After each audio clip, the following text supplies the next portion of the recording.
Magandang gabi pong muli sa inyong lahat. Narito na po ang tampok nating kwento para sa gabing ito. Ito ay totoong nangyari. Naganap ito doon sa kanilang probinsya noon. Halos lahat nga ng mga tao doon sa bayan nila ay alam ang kwento tungkol sa bagay nito. Lalong-lalo na ng mga matatanda pagkat naganap ito mismo noong kapanahunan nila. Base sa kwento, may magkasintahan noon na bagong salta sa baryo nila. At ayon pa sa bali-balita, nagtanan umanon dalawa mula sa kanilang probinsya. At doon napadpad dahil may kamag-anak yung lalaki na taga roon sa kanilang nayon. Doon nakitira yung magkasintahan pansamantala hanggang sa pinayagan sila magtayo nung kamag-anak ng lalaki ng maliit na kubo para makapagsarili silang dalawa. Makalipas ang ilang buwan, bigla na lang nagkasakit ang buong mag-anak na tinuluyan ng magkasintahan. Nagtaka din ang mga tao noon dun sa kanilang baryo dahil biglaan ang mga nangyari. At kahit ipinasuri na sa doktor ay wala pa rin naging pagbabago. Pagkat wala namang makitang problema ang doktor, kung kaya hindi rin marisitahan ang angkop na gamot. Hanggang sa tuluyan nang namatay yung buong mag-anak sa di malaman at maipaliwanag na karamdamang dumapo sa kanila. Matapos mailibing ang buong mag-anak, ay lumipat na yung magkasintahan doon sa bahay ng mga namatay. Dahil yung lalaki lang ang malapit na kamag-anak na naroon. Pero mayroon ng mga haka-haka at masamang hinala ang mga tao tungkol doon sa magkasintahan. Marami kasi sa mga taga roon ang naniniwalang yung magkasintahan ang may kinalaman sa pagkawala noong buong mag-anak. Dahil nangyari lang ang lahat nang sila ay dumating. Pero syempre, wala naman isa sa kanila ang makapagpatunay at lalabas lang na pagpaparatang ang lahat. Kaya wala nga rin naglalakas loob na sabihin iyon ng harapan. Kundi sa mga umpukan lang tumalabas yung mga ganong kaisipan. Pakara ng ilang buwan mula nang mamatay yung buong mag-anak ay sumunod naman yung lalaki mismo. Nagkasakit din ito ng malubha at tulad ng kanyang mga kamag-anak ay wala ring lunas ang kanya naging karamdaman. Kung kaya kalaunan ay namatay din ito. Kaya yung babae na lang nakasintahan ng lalaki ang siyang naiwan doon sa bahay. Makaralang mahigit 1 linggo ay may dumating na isang lalaki doon sa bahay. Mula noon ay hindi na nila nakita pang lumalabas ang mga ito. Hindi sila nakikisalamuha o kahit nakikipag-usap man lang sa mga taga roon. Sa bawat paglipas ng mga araw at buwan, napapansin nilang nadaragdagan ang mga tao doon sa nasabing bahay. Nakakakita na sila ng mga bata, kaya paniniwala ng marami ay anak na nila ang mga iyon. Hanggang sa naglakihan na ang mga ito at tulad ng kanilang mga magulang, ay hindi rin nakikisalamuha ang mga ito sa tao. Hindi rin sila nag-aral. Hanggang sa tumanda na yung kanilang mga magulang at mamatay. Pero patuloy pa rin dumarami sila. 3 na ang bahay na magkakatabi doon sa lupa. 4 ang naging anak ng mag-asawa, 1 lalaki at 3 babae. Pero nagtaka ang mga taga roon kung bakit nagkaroon ng mga bata at dumami sila ng dumami. Nalaman nila nung huli na nag-asawa pala silang magkakapatid. Inasawa ng lalaki yung 3 niyang mga kapatid na babae. Pero wala naman nang namatay pang taga roon sa kanila. Ngunit hindi pa rin nawawala yung kanilang hinala na may lahing aswang ang mga ito. Lalo na magkwento ang isa nilang kanayon na may nakita ito minsan nang mapadaan doon. Nakakita umano siya na parang may isang malaking ibon na mabilis na lumipad mula doon sa isa sa mga bahay. At mayroon ding nakakita sa isang maliit na bata na nakatira doon na masayang tumatakbo sa kanilang bakuran at hinahabol yung mga sisiw ng manok. Naaliw naman ito dahil sa nakikita niyang masayahin yung bata. Tuwang-tuwa ito sa ginagawa niyang paghabol sa mga manok. Natuwa siyang pagmasdan yung bata dahil sa tingin niya ay bago pa lang itong natutong maglakad. Pero laking gulat niya nang maabutan ng bata yung isa sa mga sisiw at bigla na lang itong isubo. Kitang-kita niya na biglang lumaki yung bibig ng bata at panandali ang nagbago yung muka. Kitang-kita ng dalawa niyang mata kung paano iyong kinain ng bata. Sa takot niya ay napatakbo na lang siya at walang lingon-lingon at tinakandaan pauwi sa kanila. May isang beses din na may nakakita sa isang batang babae na isa sa mga anak na nasa itaas ng puno pero nakalambitin ito ng patiwarik na katulad sa isang paniki. At nagtataka ang mga taga sa kanila kung papaano nabubuhay ang mga ito ng ganun-ganun lang. Wala silang mga hanap buhay. Wala rin sila nakikitang tanim ang mga ito. Pero may hinala sila na sa ibang bayan namiminsala ang mga ito. Dumadayo sila sa ibang lugar para sa kanilang pagkain. May mga nagsasabi mula sa karatig bayan nila na may mga aswang nga silang nakikitang gumagala kapag gabi. May pagkakataon din na may isang bahay sa kabilang bayan na inakyat at nakunan ang isang buntis. Mayroon ding mga batang nawawala. Ngunit malaki ang kanilang problema kung papaano nila ito mapapatunayan dahil wala naman silang matibay na ebidensya. Pero ayon sa nagbahagi sa atin ng kwentong ito sa kasalukuyan, ay wala nang naninira ni isa man sa mga ito doon. Umalis na rin at lumipat ang tirahan. Walang makapagsabi ni isa sa kanila kung saan napadpad ang mga ito.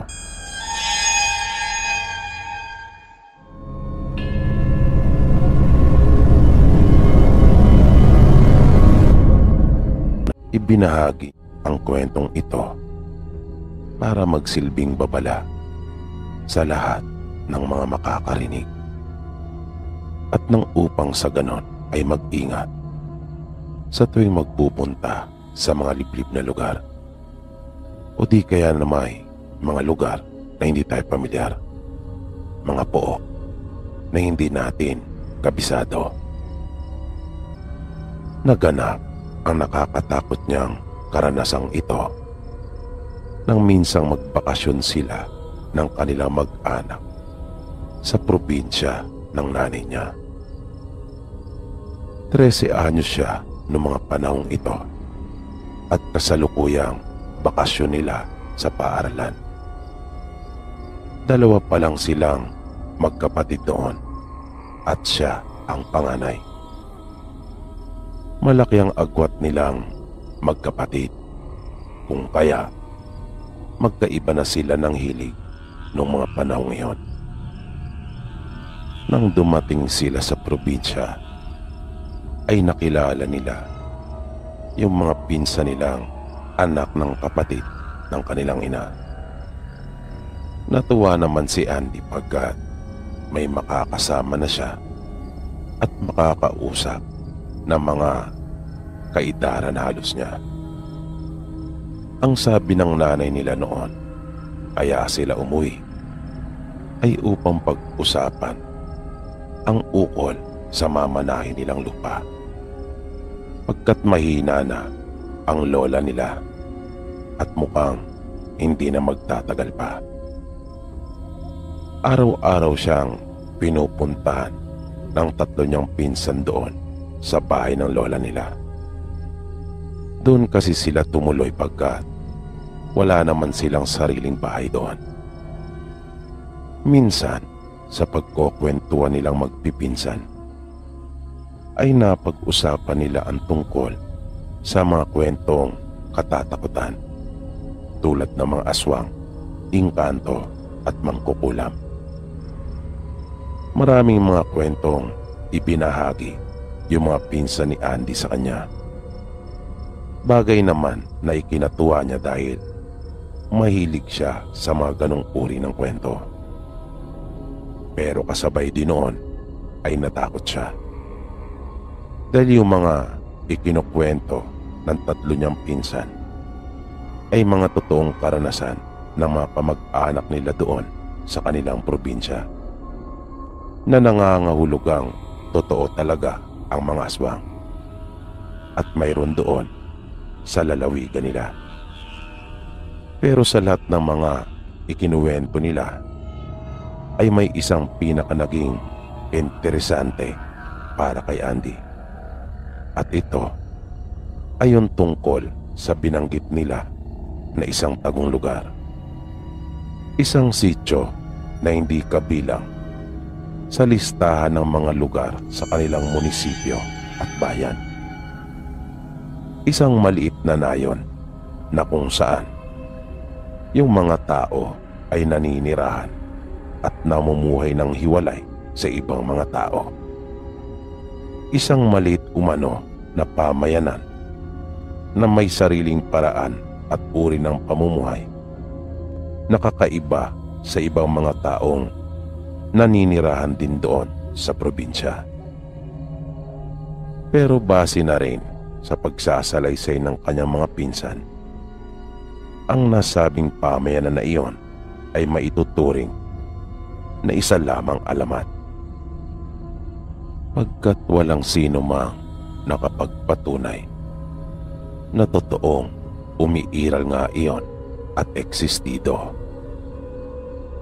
Ang isang bagay pa na nakapagbigay ng matinding takot kay Andy ay ang sinabi ng mga pinsan niya tungkol sa kung anong uri ng mga tao ang naninirahan sa nasabing sityo na iyon. Sabi kasi ng mga ito sa kanya, mga hindi pangkaraniwan tao ang naninirahan doon, kundi mga aswang. Kaya yung mga kanayo nilang nawala ay pinaniniwalaan nilang napadpad sa nasabing lugar na iyon, kung kaya hindi na nakabalik pa. Ayon pa kay Andy, nang kanyang marinig ang mga sinabing iyon ng kanyang mga pinsan, ay talagang nangilabot siya at naging malikot na kaagad ang kanyang isipan sa kung ano ang mga maaaring masaklap na sinapit ng mga taong sinasabi nilang napadpad sa tagong sityo na iyon. Makalipas pa ang 3 araw na naroon sila sa probinsya, ay bigla na lang nagulantang ang mga tao sa bahay ng lola nila. Iyon ay matapos nilang marinig ang mga malalakas na paghiyaw at pag-iyak dahil namatay na ang kanilang lola. Kinagabihan noon ay yung unang gabi ng lamay. Habang lumilipas ang oras, ay lalo namang dumarami yung mga taong dumarating para makiramay. Sila namang magpipinsan na laging magkakasama ay naupo sa isang sulok at doon sila nagkwentuhan, habang yung ibang mga tao naman ay abalang nagiinuman at nagsusugal. Yung iba naman ay naglalaro ng mga panlamay na laro sa probinsya tuwing mayroong patay, na hindi ni Andy nakikitang ginagawa sa Maynila sa mga burol. At dahil sa hindi talaga mawala sa isipan niya yung mga ibinahagi nilang kwento sa kanya, lalo na yung patungkol doon sa tagong sityo na iyon, ay nagtanong si Andy sa kanila. At muli nilang pinag-usapan ang ukol sa bagay na iyon. Sabi ng isang pinsan niya, minsan na nilang sinubukang magkakaibigan na hanapin at puntahan yung lugar na iyon noon. Pero nung naroon na sila sa bukana ng pinakapalatandaan ay natakot sila at nagsiatrasan. Kaya hindi rin nila napatunayan kung totoo nga ba talaga ang tungkol sa sinasabing pamayanan na iyon. Hindi nila masabi kung may iral ba talaga iyon o isa lang talagang alamat na nagpasalin-salin lang na nabibigyan ng buhay dahil lamang sa kwento ng mga tao. Maya-maya, habang nasa kalagitnaan pa sila ng kanilang mga pag-uusap, ay isang matandang lalaki ang napadaan.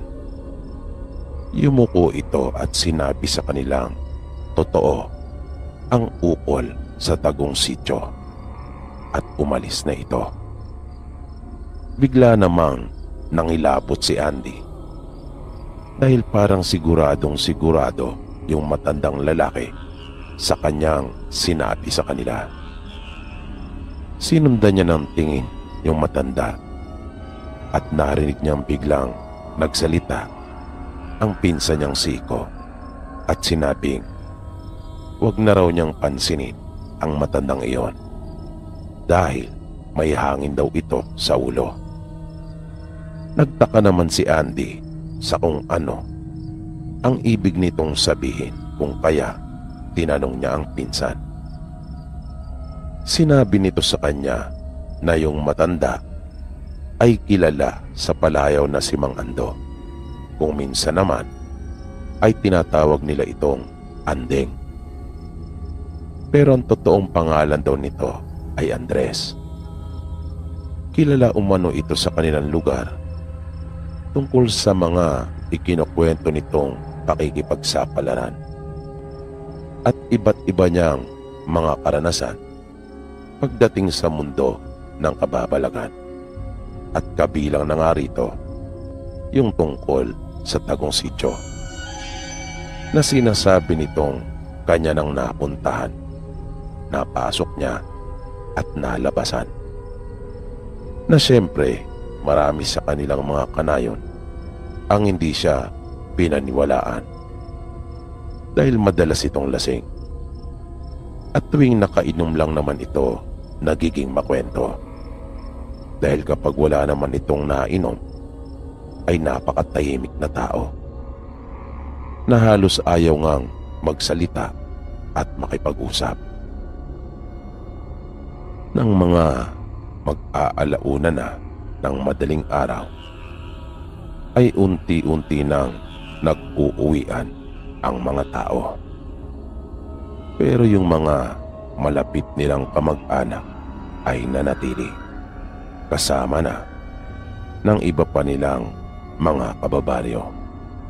At isa na rin dito si Mang Ando, na nung mga oras na iyon ay parang may tama na ng alak at mag-isang nakaupo sa lupa na nakasandal sa isang puno na naroon. Sabi ni Andy noong mga sandaling iyon ay parang hindi na rin kayang antok na nararamdaman, kung kaya nagpasya na siyang mahiga at umidlip na muna sa isang mahabang upuan na naroon. Habang yung tatlo niyang pinsan naman ay umiinom ng kape at nagkukwentuhan. Hindi niya alam kung gaano na siya katagal nakatulog. Basta nagising na lamang siya dahil sa narinig at naramdamang kaguluhan. Pagbangon niya ay sumunod siya sa kanyang mga pinsan na nooy nagmamadaling lumabas. At nalaman nila kung tungkol saan ang mga kaguluhan na iyon. Naabutan nila si Mang Ando na parang mayroong kaaway. Galit na galit ito at hinahamon yung kanyang kausap. Pero ang nakakapagtaka ay wala naman silang nakikitang ibang naroon maliban sa kanya. Sabi pa niya mahusay lang daw sila sa talikuran. At ang kaya lang ay yung mga walang kalaban-laban. Inutusan pa niya ang kausap na umalis na at wag nang babalik pa. Dahil siya daw ang muling makakaharap nito. Bagaman tahimik naman ang mga taong naroon na nakikinig, ay hindi maiwasang marinig ni Andy ang kanilang mga sinasabi ng pabulong tungkol kay Mang Ando. Gumagawa na naman daw ito ng eksena at nagpapasikat. At hindi na naman daw nito mapigilan ang sariling magyabang dahil sa kalasingan. Maya-maya pa ay isa-isa lang nag-alisan ang mga tao, habang si Andy naman at 3 pinsan ay naiwan at patuloy na pinagmasdan si Mang Ando, hanggang sa tumalikod na rin ito matapos na sabihing umalis na ang aswang. Hindi makapaniwala si Andy noong mga sandaling iyon na mayroon na palang aswang na nasa malapit at binisita ang lamay ng lola nila. Matapos ang libing ng kanilang lola, ay bumalik ang mga tao sa bahay upang kumain. Ganun pala doon sa kanilang probinsya. Nagkakatay talaga at pinapakain ang mga tao bago umalis at pagkatapos ng libing. Habang kumakain silang magpipinsan, ay biglang tumabi sa kanila si Mang Ando. Nagulat naman sila at nagtaka. Nang makita nito ang kanilang mga reaksyon, ay sinabi ni Mang Ando na mas komportable daw siya sa kanila na makatabi sa pagkain, pagkat naiilang daw siya sa ibang mga taong naroon. Habang kumakain, ay bigla na lang nagsalita si Mang Ando at sinabing kagatin lang daw nila ang kanilang isang daliri. Natigilan silang magpipinsan at hindi naunawaan ang ibig niyang sabihin, kung kaya tinanong nila ito. Mabilis namang inubos ni Mang Ando yung kanyang pagkain at tumayo na ito. Pero bago pa ito tuluyang umalis, ay sinabi niyang, "Tagong sityo, kung makapunta kayo." Kaya nagkatinginan silang magpipinsan. Biglang napaisip si Andy, paanong nalaman ni Mang Ando yung naglalaro sa kanyang isipan? Naisip niyang marahil ay pinagmamasdan sila lagi nito at napapakinggan yung kanilang mga pinag-uusapan. Nang sumunod na araw, nang magkitang muli sila Andy, ay kanila nang pinag-usapan yung plano nilang paghahanap sa sinasabing tagong sityo. Aminado silang pare-pareho na nakakatakot iyon, pero kasabay din noon ay kapanapanabik yun. At nagkasundo silang isagawa iyon ng araw ng Biyernes. Base kasi sa mga kwento-kwento, mas malaki umano ang posibilidad na makita nila yung sinasabing tagong lugar na iyon sa mga araw ng Martes at Biyernes. At iyon nga ang kanilang ginawa. Nang sumapit ang araw ng Biyernes, maaga pa, ay nakahanda na sila. Nagpaalam sila sa kanilang mga magulang at sinabing maliligo lang silang magpipinsan. May dala silang mga itak, lubid at pang-ilaw. Nang pumasok na sila sa kagubatan, ay biglang napaangat ang isang kamay ng pinsan ni Andy. At tila ba sinasabihan silang tumigil na munang sandali. Nakiramdam sila at ni isa ay walang umimik. Maya-maya ay biglang nagsalita si Andy sa mahinang boses at sinabing naramdaman din pala nila. Pagkat kanina pa raw parang mayroong sumusunod sa kanila. Kaya naging mapagmatsyag sila at alerto. Sinabi din ng isang pinsan nila na malapit na sila sa pinakapalatandaan ng bukana ng sityo. Kung kaya, marahil ay iyon ang dahilan kung bakit may mga nararamdaman na silang kakaiba at hindi lang sila ang naroroon. Kulang-kulang 2 oras pang paglalakad at sa wakas ay narating na rin nila yung 2 puno ng balete na magkatabi. At yung pagitan ng mga ito ang siyang sinasabing daanan papunta doon sa tagong sityo. Lumakad sila sa pagitan ng 2 puno at nakita nga nila yung sinasabing daan. Pero bigla silang nagtaka pagkat ang dulo noon ay isang maliit na lawa na mayroong maliit na talon. Medyo nalungkot sila pagkat bigo silang makita yung sinasabing lihim na sityo. At nakumbinsi silang iyon ay isa lamang katang-isip, isa lamang alamat. Kaya sinamantala na lang nila yung pagkakataon para maligo. Tutal ay naroon na lang rin naman sila at iyon din ang paalam nila sa kanilang mga magulang. Kaya matapos na makapagubad ay isa-isa silang nagsitalunan sa tubig. Dinaan na lang nila sa tawanan at pagkukulitan ng lahat. Nang bigla na lang silang natigilan nang mapansin nilang mayroon ng mga taong nakatayo sa gilid ng kanilang pinaliliguan at nakamasid ang mga ito sa kanila. Bigla silang kinabahan at hindi nakagalaw sa kanilang kinatatayuan. Nalungkot nga sila Andy nang ang masumpungan nila na tinutumbok ng daan ay isang maliit na lawa.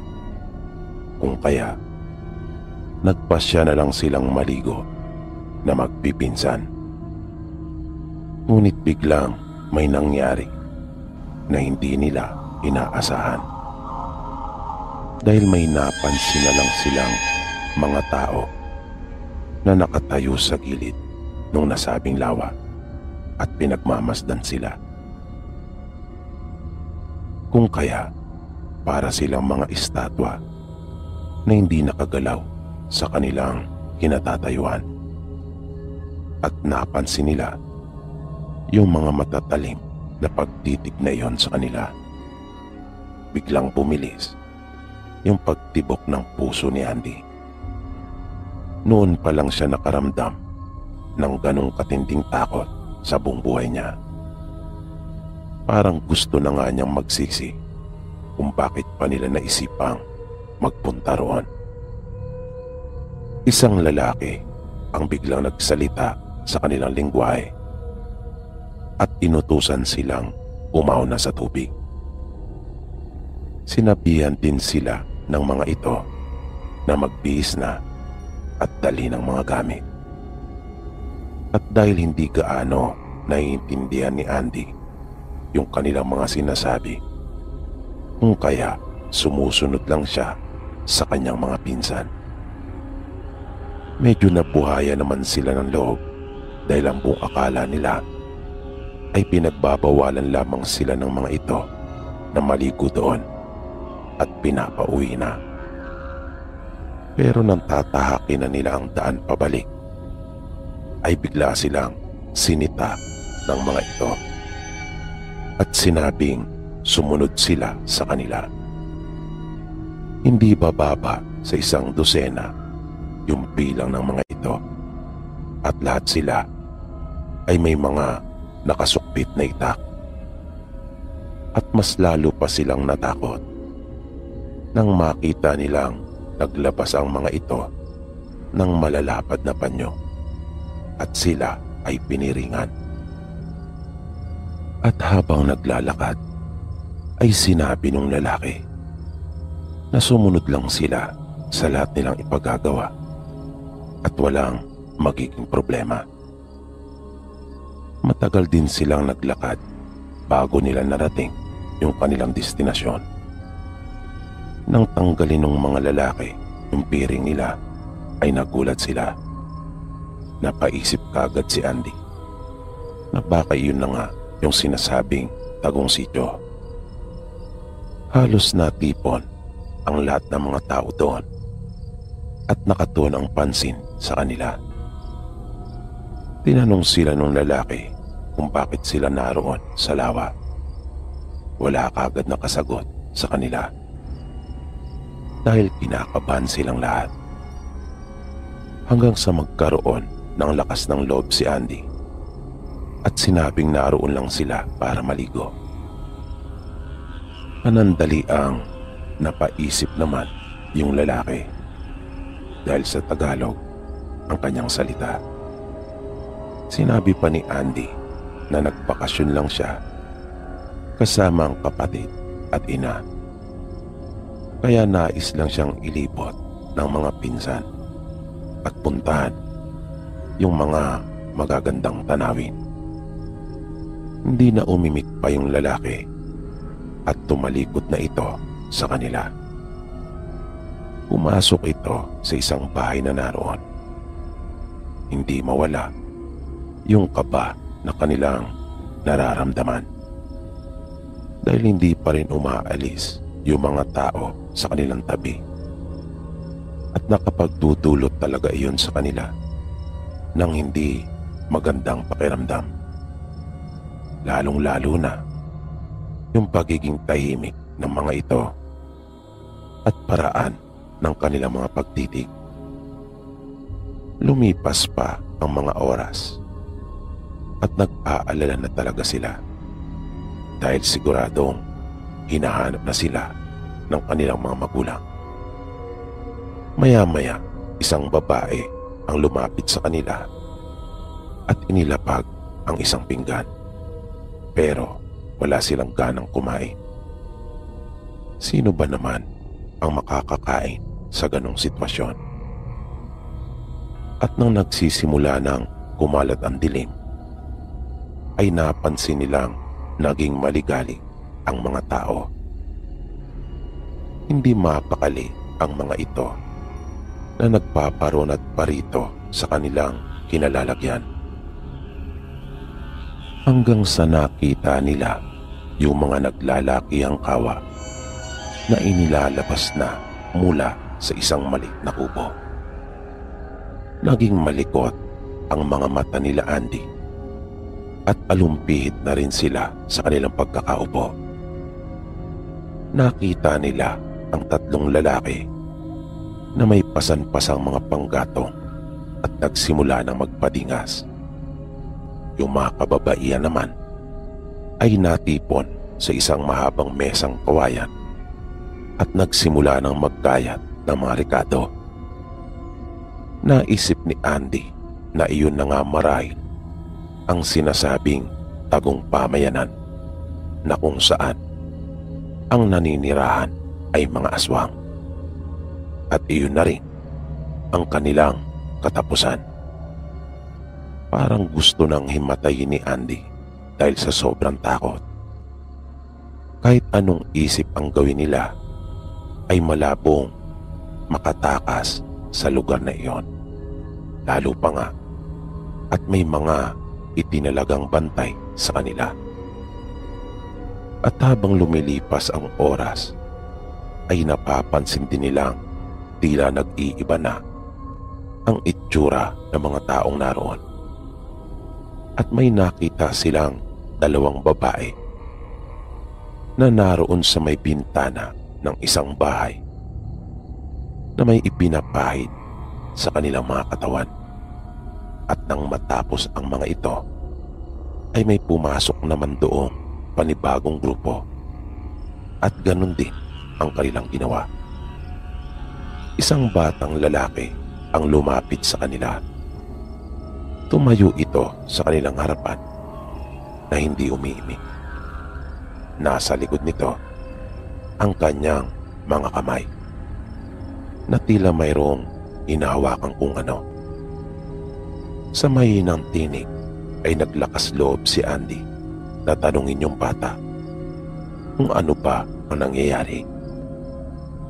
Tinanong din ito ng isang pinsan niya kung mayroon bang magaganap na handaan at kung ano ang okasyon. Tumangulang ang bata at mula sa likuran ay kanyang ipinakita ang mga kamay na may hawak-hawak na karne. Hindi sila sigurado kung anong uri iyon ng karne, pero naamoy kaagad nila na mabaho iyon at umalingasaw na ng tuluyan ang masansang na amoy.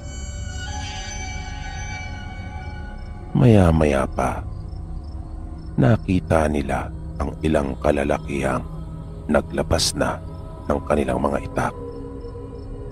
Pero wala naman silang nakitang anumang hayop na hila-hila ang mga ito para katayin. Kaya mas lalo pa silang kinabahan at napansin nilang papunta ang mga ito sa kanilang direksyon. Naalala ni Andy yung sinabi sa kanila ni Mang Ando na kanilang kagatin ang isang daliri, na kahit hindi pa malinaw sa kanya ang ibig sabihin noon ay kanyang ginawa at sinabihan din niya ang mga pinsan. Bigla namang nagmadali ang mga lalaki at pinigilan sila. Iginapos ng mga ito ang kanilang mga kamay at pinatayo na sila. Dinala sila ng mga ito sa harapan ng isang malaking puno at sa tabi noon ay mayroong dalawang mahahabang mesa na may mga dahon ng saging. Unang pinaluhod ang isang pinsa ni Andy.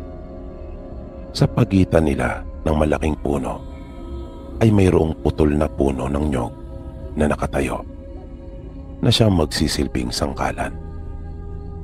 Panay na ang pagpupumiglas nila at pagmamakaawa, pero baliwalang lahat ng iyon sa kanila. Nagsisigaw sila pero tila bingi ang mga ito at hindi sila pinapansin. Hanggang sa bigla na lang may sumulpot sa likod ng malaking punong iyon at pinigilan yung lalaki na no'y iaangat na sana ang kanyang matalas na itak. Tila nagulat naman ang mga ito at agad na napatras. Pinabig niya sila Andy at pinapunta sa kanyang likuran. Halos hindi makapaniwala ang magpipinsan na nasa harapan nila noong mga sandaling iyon si Mang Ando. Maraming katanungan kaagad ang naglaro sa kanilang isipan, tulad ng kung paano sila nito natunton. Ilang sandali pa ay nasa kanilang harapan na rin yung pinakatumatayong leader ng maliit na pamayanang iyon. At parang takang-taka din ang kanyang mukha, na para bang hindi talaga siya makapaniwala sa kanyang nakikita. At kahit pa nasa kalagayang aswang na ito, ay biglang umamo ang kanyang mukha. Binitawan niya ang hawak na itak at biglang napalod sa harapan ni Mang Ando. At isa-isa nang nagsisunuran ang lahat ng mga naroon. Namangha sila Andy sa kanilang nasaksihan. Pagkat ang isang lasinggero at itinuturing ng karamihan doon sa kanilang nayon na isang taong puno ng hangin sa ulo ay iginagalang pala at inirerespeto ng lahat ng mga aswang doon. Nagsalita si Mang Ando at inutusan silang magsitayo na. Sinabi din niya sa kanila na walang dadanak na dugo nung gabing iyon ni isang patak ay hindi niya papayagan. Lumapit ang mga lalaki kanila Andy at sila ay kinalagan. Pumasok sila sa isang bahay at naupo silang magkakaharap. Nagpaliwanag yung lalaki kay Mang Ando at sinabi ang kanyang dahilan kung bakit nila yon gagawin sana sa magpipinsan. Iniingatan lang naman daw niya yung kapakanan ng kanilang mga kanayon. Ginagampanan lang naman daw niya yung tungkuling iniatang sa kanya ni Mang Ando. Natakot lang daw kasi siya na baka may makaalam ng kanilang pamayanan at mapasok muli ng mga tao. Tinanggap naman ni Mang Ando yung kanyang paliwanag. Isa pa ay may pagkukulang din siya, lalo na at hindi niya mapigilan ang kanyang sarili sa tuwing nalalasing. Naisip niyang kung hindi rin dahil sa kanya, malamang ay hindi nagpursige sila Andy na hanapin yung sinasabing tagong sityo na iyon. Pero mariin itong ipinaalaala minsan pa sa lalaki na hindi na sila katulad ng dati. Kaya kung maulit pa ang pangyayaring iyon, ay mas mainam umano na lumikas na lang sila at umiwas. Tumango naman ang lalaki, tanda na kanyang nauunawaan ang mga tinura na iyon ni Mang Ando. Buong gabi ay nagkwentuhan sila nila Andy at marami silang mga nalaman. Ang pamilya pala ni Mang Ando ay napatay at dahil sa hindi niya matanggap ang pangyayaring iyon, kung kaya iniwan niya ang kanilang mga kanayon at iniatang ang tungkulin sa kanyang pinagkakatiwalaan. Pagkat naisip niyang mahina siya at hindi karapat-dapat na maging leader ng kanilang angkan. Dahil mismong pamilya niya ay hindi niya naipagtanggol at naingatan.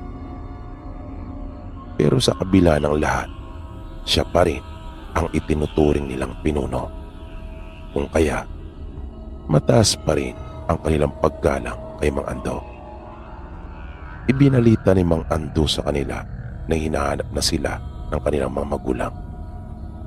At yun din ang dahilan kung kaya naisipan niya sila na sundan. Dahil malakas ang kanyang kutob na hinahanap nila Andy yung tagong pamayanan na iyon. Nagpasya silang doon na muna magpalipas ng gabi at sa kinaumagahan na lang sila uuwi. Ayon kay Andy, dahil sa nangyari ay mas nabuksan pa ang kanyang isipan patungkol sa mga kababalagan at mga bagay na hindi karaniwang nangyayari sa araw-araw. Na may mga pagkakataon pa nga na kahit hanggang ngayon ay hirap pa rin siyang paniwalaang nangyari ang lahat ng iyon. Nasabi niya ay ganun pala talaga. Kapag hindi madalas na nangyayari, ay nahihirapan ang isipan nating mga tao na paniwalaang iyon ay totoo. Kaya hindi na umano nakakapagtaka kung bakit marami pa rin ang hindi naniniwala at nakakakita sa kung ano talaga ang mga tunay na nangyayari sa mundo. Partikular na sa mga pangyayaring may kaugnayan at kinalaman sa mga kababalagan.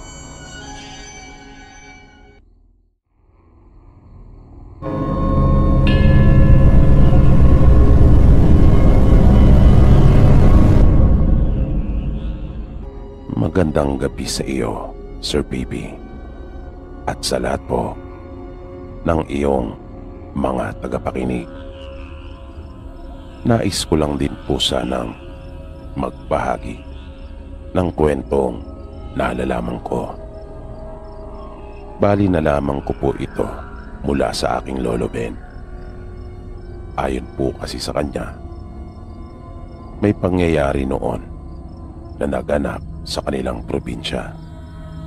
Partikular na sa kanilang nayon na talagang ikinagimbal ng mga tao noon. Nung mga panahong iyon ay bata pa si Lolo Ben. Mga 10 taong gulang daw siya noon. May isa silang kanayon na pinaghihinalaan nilang aswang at ito ay si Berta.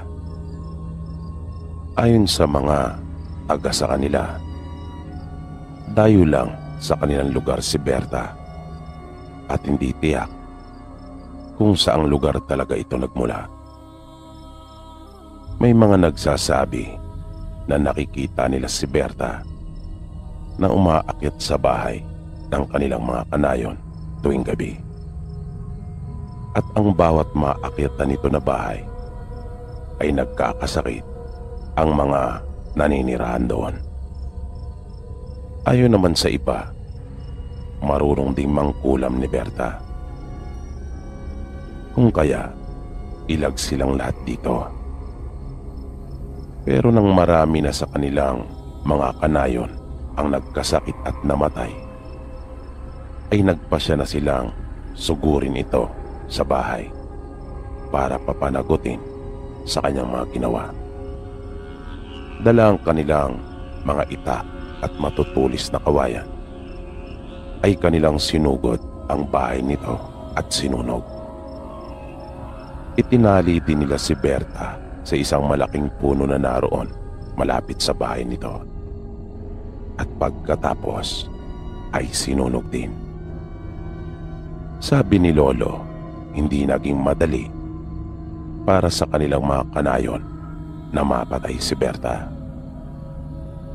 At habang nagliliyab ang katawan nito sa apoy, ay narinig pa nila itong sumigaw ng malakas at nagbanta. Sumumpa itong kanila silang pagbabayari na lahat sa kanyang pagbabalik. Nakakakilabot ang mga pangungusap na iyon ni Berta. Habang ang iba naman sa kanilang mga kanayon, lalong-lalo na yung mga namatayan, ay lalo namang nagalit at kanila pang binato ng hawak nilang mga sibat si Berta. Nasaksiyan nilang lahat kung paano natupok sa apoy si Berta at namatay. Mula noon ay natigil na ang mga kababalagan sa kanilang nayon. Gayon din yung mga biglaang pagkakasakit at pagkamatay. Muling natahimik ang kanilang lugar. Bumalik sa dati ang kanilang pamumuhay na payapa at walang kinakatakutan. Pero makalipas ang 7 taon, ay muling nabulabog ang kanilang tahimik at payapang pamayanan. Nang isa sa kanilang kanayon ang natagpuan na lang napatay, at hindi pangkaraniwan ang pagkamatay nito, dahil mabilis na naagnas ang katawan ng kanilang kanayong iyon at walang sino man ang makapagpaliwanag ng pangyayari, pagkat napaka-imposible talaga noon. Kahit ang matatanda sa kanilang nayon ay walang maibigay na paliwanag. Nung mga panahong ito ay binata na si Lolo Ben, at siya man ay may sariling pananaw sa nangyari. Malakas ang kutob niya na baka natutupad na yung sinabi ni Berta na siya ay magbabalik. Maghihiganti siya at uubusin silang lahat. Pero tinatawanan lang siya ng mga taong nakakarinig sa kanyang mga sinasabi. Pagkat paano daw mangyayari iyon, gayong kitang-kita nilang lahat kung paano namatay at natupok si Berta sa apoy. Sa mga ganong pagkakataon ay tatalikod na lang si Lolo Ben at lalakad ng palayo. Siya na lang rin mismo ang umiiwas para hindi na humaba pa ang mga pagtatalo. Pero malakas talaga ang kutob niyang may kinalaman kay Berta ang mga nangyayari. Dahil lagi niya itong napapanaginipan, lalong-lalo na yung tagpong sumusumpa ito habang siya ay nasusunog sa apoy. Nakakakilabot talaga yung tagpong iyon. Parang malamig na hangin ang mga boses na iyon ni Berta na nanunood sa kanilang mga kalamnan. Isang gabi ay galing sila Lolo Ben sa bahay ng isa nilang kaibigan. Kasama niya noong mga oras na iyon ang kababata at pinsan niyang si Nitoy. Nang kapwa silang nagulat nang humarang sa daraanan nila ang isa nilang kanayon na si Berong. Halos kaidaran lang rin nila ito. At sa unang pagkakakita pa lang nila dito ay may napansin na kagad silang kakaiba, lalong-lalo na yung mga ikinikilos nito na parang lasing na sumusuray gayong hindi naman ito umiinom. At may mga hiwa ito sa kanyang magkabilang pisngi at puting lahat ang kanyang mga mata. At parang nabubulok ang kanyang mga ngipin. Nang iangat nito ang kanyang braso, ay napansin din nilang tadtad iyon ng sugat. At nang mapansin nilang lalapit na ito sa kanila, ay nagmamadali na silang tumakbong pabalik. At nang lingunin nila ito, ay napansin nilang sinusundan pala sila. Kaya mas nagmadali pa silang dalawa. Bumalik sila sa bahay ng kanilang kaibigan at nakiusap na doon na lang sila magpapalipas ng gabi. Nang sumunod na araw ay napalitaan na lang nilang nawawala si Berong. Ayon sa mga magulang at kapatid nito, hindi raw ito umuwi sa kanila nung nagdaang gabi. Sinabi nila Lolo Ben sa kanila na nakita nila si Berong at para itong sinapian. Kanila pa ngang inilarawan na magpinsan ang itsura nito sa kanila. Pero sa halip na sila ay paniwalaan ng mga ito, ay kanila pa silang pinagtawanan. Nagkasundo ang mga kanayo nila na hanapin si Berong at baka naligaw lang umano sa gubat dahil naengkanto. Uso din kasi noong mga panahong iyon sa kanila yung mga naiengkanto at hindi na nakakauwi pa.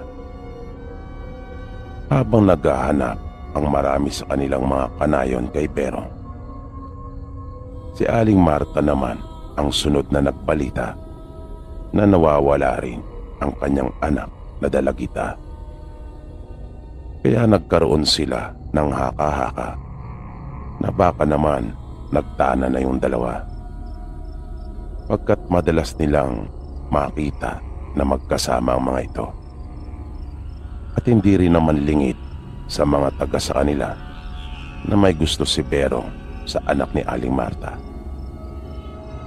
Magkaganon pa man, ay hinanap pa rin nila sila. Nang mga bandang hapon na, ay nagimbal silang lahat nang kanilang makita ang bangkay ni Berong sa kakahuyan. At tulad nung nauna, ay ganon rin ang itsura ng bangkay nito. Naaagdas na iyon at halos wala na ang mga laman loob nito. Na matindi rin ang pagkakadisporma ng kanyang katawan, lalong-lalo na yung kanyang mga daliri sa kamay at paa. Nangilabot ang lahat ng nakakita sa bangkay na iyon ni Berong. Wala silang anumang ideya kung sino o ano ba talaga ang may gawa noon. Habang si Lolo Ben naman ay patuloy na naniniwala noong mga oras na iyon na may kinalaman kay Berta ang mga nangyayaring iyon sa kanilang nayon. Ipinagpatuloy pa nila yung paghahanap sa anak na dalagita ni Aling Marta. Habang yung iba naman ay dinala na yung bangkay ni Berong. Sila Lolo Ben naman ay umuwi na. Sumama siya sa kanyang pinsan at nagpa siyang doon na muna makitulog. Madalas naman kasi siyang nakikitulog sa bahay ng mga ito. Magkasundo kasi silang magpinsan. Bukod kasi sa pagiging magkamag-anak, ay itinuturing na rin nila ang isa't isa bilang matalik na magkaibigan. Papadilim na bago pa nila marating ang bahay ng pinsan ni Lolo Ben. Pagpasok nila ng bahay, ay dumiretso kaagad sila sa may kusina upang uminom ng tubig, pagkat uhaw na uhaw sila sa mahabang nilakad. Pero nalaman nilang wala palang laman na tubig ang banga, kung kaya naisipan nilang mag-igib na muna. Bitbit ang mga galon, ay nagpunta sila sa kanilang bubon. Yan yung tawag na igiba nila ng tubig na ginagawa malapit sa may batis. Nang malapit na sila doon, ay bigla na lang silang natigilan nang may napansin silang mayroong tao doon. Nakaupo ito sa gilid ng igiban na nakatalikod sa kanila. At nang mapansin sila nito, ay biglang lumingon, kung kaya nalaman nila kung sino ito. Anak iyon ni Aling Marta. At tulad ni Berong bago namatay, ay ganun din ang itsura nito. Marami siyang sugat sa kanyang muka na tila ba hindi kinakaya ng balat ang init na nagmumula sa loob, at napupunit ang mga ito. At puti ring lahat ng kanyang mga mata. Nakakaiba din ang kanyang ikinikilos. Nang dahan-dahan na itong tumayo, ay naitapo nilang magpinsan ang kanilang mga dalang galon at agad na napatakbo. Napasigaw sila at tumingin ng saklolo. Maya-maya ay nariyan na rin ang mga kapatid ng pinsan ni Lolo kasama ang kanilang mga magulang at may hawak na itak. Pero nang usisain sila ng mga ito, ay nakapagtatakang nawala na sa kanilang likuran ang anak na iyon ni Aling Marta. Sinabi nila Lolo Ben ang kanilang nakita. Ipinaliwanag din niya ang kanyang naiisip tungkol sa nangyayari sa kanilang nayon. Hinala niya, nagpapasalin-salin yung masamang espiritu ni Berta sa kanilang mga kanayon, na kapag nagawa na nitong lumipat, ay namamatay yung taong pinanggalingan. Sinabi ni Lolo Ben sa kanila na malamang ay iyon na yung sinasabing sumpa ni Berta. Yun yung kanyang paraan para makapagiganti at ubusin sila. At nagsalita na rin ang tsuy ni Lolo Ben at sinabing maaaring ang tama ang naiisip niya, sapagkat yung kanayo nila na unang namatay ay may diferensya sa pag-iisip na madalas nakikitang naglalaro doon sa dating tinirikan ng bahay ni Berta, na malamang ay may nagawa ito upang mabuhay ang sumpa at siya ang unang sinaniban. At si Berong ay madalas namang dumaraan doon sa tuwing ito ay nagsusuga ng kanilang alagang kalabaw. Kung kaya, ito naman ang sunod na nahawaan.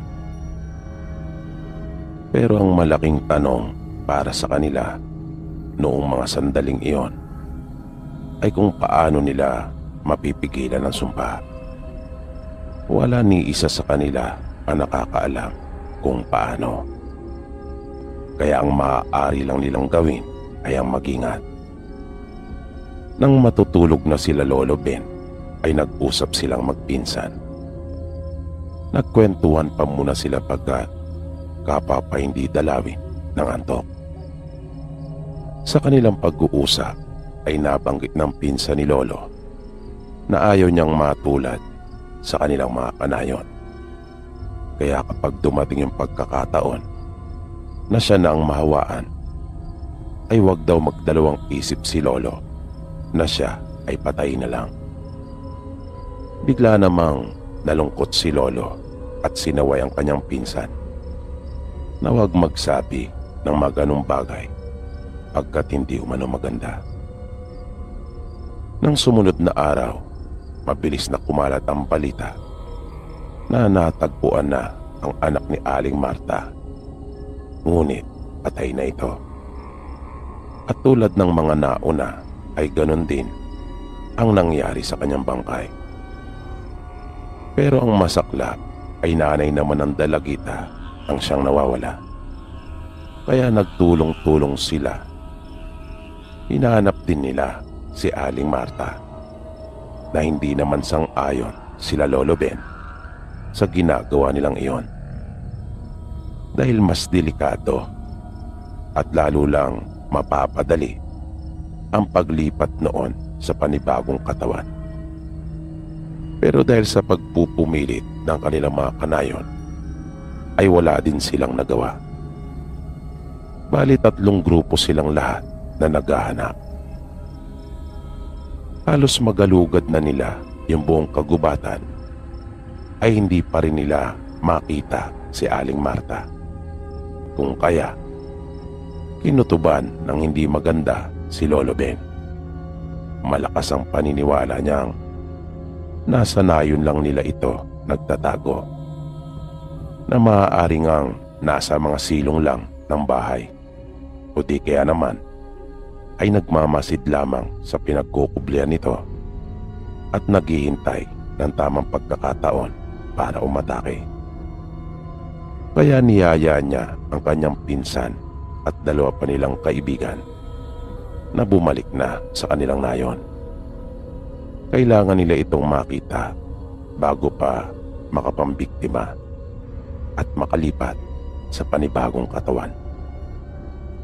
At hindi nagkamali ng akala si Lolo Ben, pagkat nakita nila itong nasa bubungan ng kanilang kanayon at tila nag-aabang.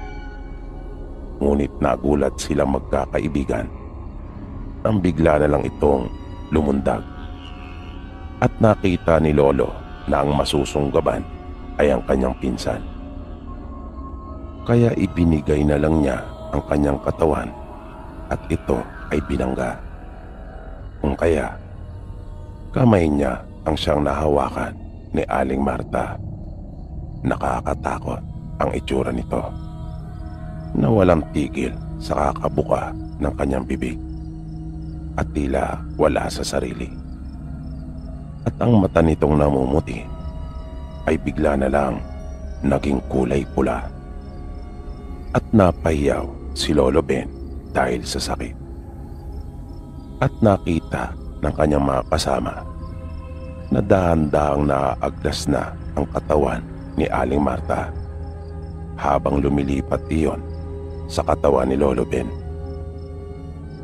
At unti-unti nang binabalot ang kanyang buong braso paakyat sa kanyang siko. Mabilis na kumilos ang pinsan ni Lolo at walang sabi-sabing tinagasan nito. Napasigaw si Lolo Ben nang kanyang maramdaman niyon. Isang taga pa ang muli niyang naramdaman at tuluyan na iyong nalaglag. Patay na bumagsak si Aling Marta sa lupa Natumba din si Lolo Ben at hawak ang kanyang putol na braso. Napansin nilang sabay na naagnas at nanigas ang katawan ni Aling Marta at yung kaputol ng braso ni Lolo Ben. At yun pala ang dahilan kung bakit si Lolo ay binansagan ng si Putol. Mula noon ay natigil na ang sumpa ni Berta at muling pumayapa ang nayo nila. Nakasabay ng pagkakaputol ng braso ni Lolo ay naputol din ang sumpa.